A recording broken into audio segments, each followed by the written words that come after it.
In pursuit of wealth and glory, the mother decided to abandon her own daughter. Seeing her mother giving all the valuables to her, the little girl cried as if she had a premonition. But her mother only hugged her briefly, then got into the car and left without looking back. The next day, the little girl fainted on the street. Fortunately, a couple found her. When the man saw the gold and silver jewelry on her, he immediately put it in his pocket. But the woman was kind-hearted and took the little girl home to take care of her despite the man's objection. 15 years later, the mother who had cruelly left has now become the richest woman. She revisits the place to find her daughter. As soon as she gets off the bus, she is surrounded by a group of vendors. Surprisingly, the little girl is also one of the crowd, shouting loudly about the candied fruit in her hand. The woman thinks she sees her daughter, but before she can recognize her, the sentinels come and drive away the vendors. Seeing the girl disappear in front of her, the woman immediately orders the servants to find out the girl's identity no matter what. Soon the girl returned home. The adoptive mother who had taken her in was now seriously ill. Thinking that the girl would have to be alone from now on,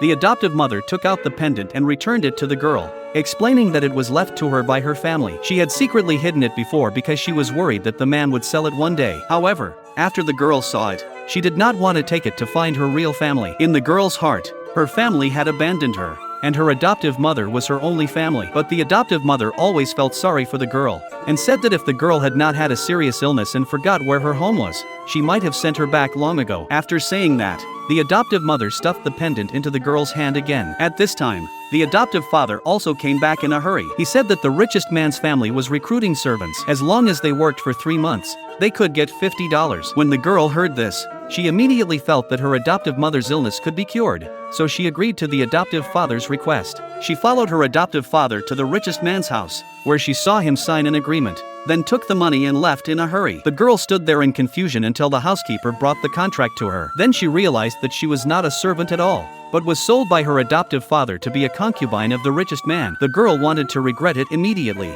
but she had nowhere to escape in the huge old house. She repeatedly explained that she was deceived, but the old lady didn't listen at all. She also said that many people wanted to marry her son, and it was an honor for the girl to be chosen by her. After that, the old lady ordered the servants to let the girl learn the rules well,